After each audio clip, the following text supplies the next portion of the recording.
Well, hi friends. It's still fall. Still got on my apple apron. Want to do some more fall kinds of things since it's that time of year. I got a recipe not very long ago from another YouTube channel. Come sit at my table. They had found this, and it is so good. It's time consuming, but it's so good. Do you like craft caramels? Well, this is better than that. So we're going to start this. It's going to be a stop and start because it takes a long time for it to cook. I'm going to talk a little bit about the ingredients that we're going to use, and then we'll stir some of it together. And as it starts to cook, I'll let you go, and we'll come back as it gets closer to done. It's a time consuming process. We will need a whole pound 4 sticks of butter. The recipe said Land O'Lakes, and I have done that, but I typically buy store brand butter, and it works just as well. This is salted. I'll use all 4 sticks of this. I will also use an entire 2 pound bag of brown sugar. I'm assuming you could use dark brown if you wanted to. I use light brown sugar. So we'll use an entire 2 pound bag of brown sugar, 2 cups of light karo syrup, a lot of stuff, huh? And 2 cans of sweetened condensed milk, not evaporated milk or whole milk. It's sweetened condensed milk. So we're going to start stirring this together. The first step that we have to take is to melt the butter in the bottom of the pan. I'm using my very heavy bottom candy pan for this. I'll be using my candy thermometer because it has to cook to 244 degrees, so I'll be using that. When I get ready to pour it up, I will pour it up in my 9 by 13 springform pan so that when it's set, I can take this off and we'll be ready to slice it. So I'll be back when we get a little bit going. I hope you're having a great day. See you in a few minutes. All right, so I've melted the butter. As you can see, there's a lot of butter in this pan.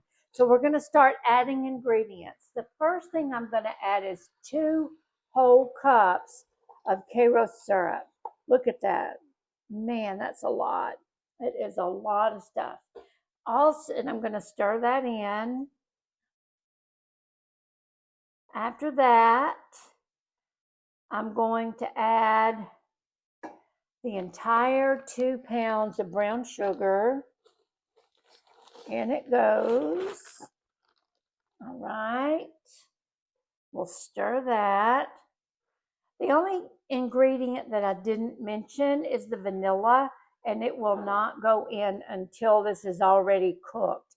And that's a long time from now. So lots of stirring happens between now and that. But I wanted you to see as we're adding these ingredients. The only thing left to add is the sweetened condensed milk. Don't you just love trying to get all the sweetened condensed milk out of a can? Feels like it never does. You know, I saw where now you can buy sweetened condensed milk in a squeeze pouch.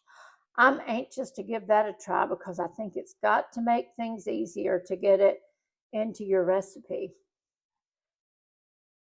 Okay, just one more minute. We're going to stir this and then we're going to turn off the video while it cooks. All right, I'll see you back in just a little while. Well, hi, we're just going to come on for a very quick minute just to kind of show you what this looks like. It's made it all the way to 240 degrees. We still have to get to 244. It's at least half an hour of cook time because you don't want to cook it too fast.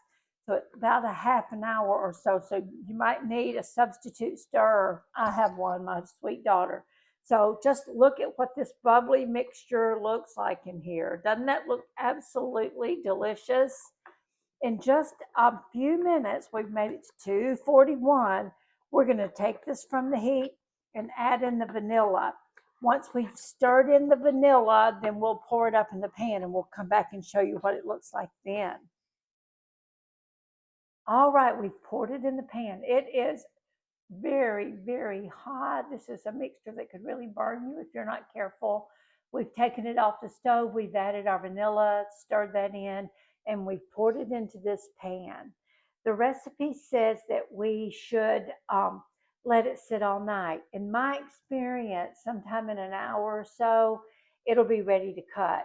The harder it gets, the harder it is to cut, and that is not an easy proposition anyway.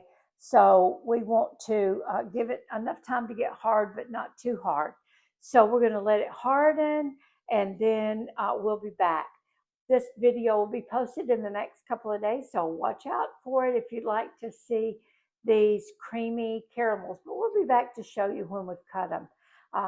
And I hope something sweet is happening to you today. All right, the caramel candy has been setting. I want to show it to you. Isn't that beautiful? Look at that. It's going to sit. We probably won't cut this till in the morning, but I wish you could touch it. It feels like a craft caramel. It is delicious. I can't wait till in the morning when we can cut it, wrap each piece individually, a labor of love, and then I'll show you that, but it'll be tomorrow when we do that. So plan to see you again soon. I hope something sweet is happening to you right now.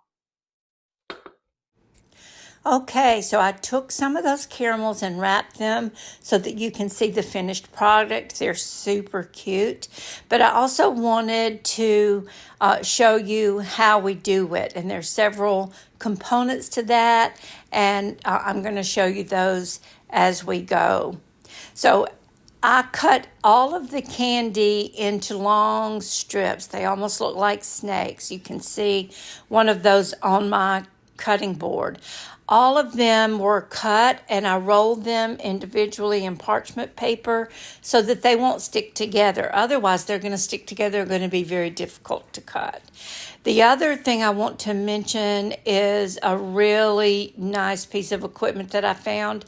It's designed to be a rocking pizza cutter, and it's very sharp, but it does a great job cutting these caramels. I tried very many different ways, a bench scraper, a serrated knife, my chef's knife, a rolling pizza cutter, so many different ways, and I struggled and struggled, but this blade is super sharp and it cuts this candy with ease. So you can see that I will just cut them into individual pieces. We'll get about a dozen from each strip, and once they're cut, then we will individually wrap them. It takes time to do that, but it's worth every minute that you spend. So we're going to go ahead and finish cutting this strip.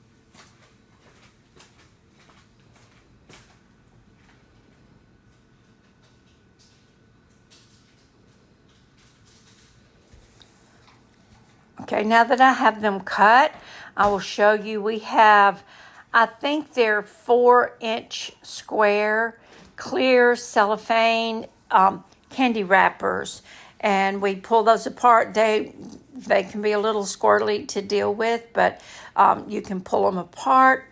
It's hard to see them on camera. You put those, I'm going to put those down, put a piece of candy in, roll it up so that it's completely covered in cellophane, and then twist the ends away from each other. You have individually wrapped candy. I'll do 2 or 3 of these so that you can see how it goes. If you have questions, please put them in the comments. While you're doing that, if you would hit subscribe and follow and the alert bell so that you can be alerted when a new video is posted, I would appreciate it. It helps me a lot. I hope you've enjoyed this video. I hope you will enjoy making this candy this fall. It's a lot of fun. So enjoy your day. Have a great time in your kitchen. And I hope that something sweet will happen to you today and every day.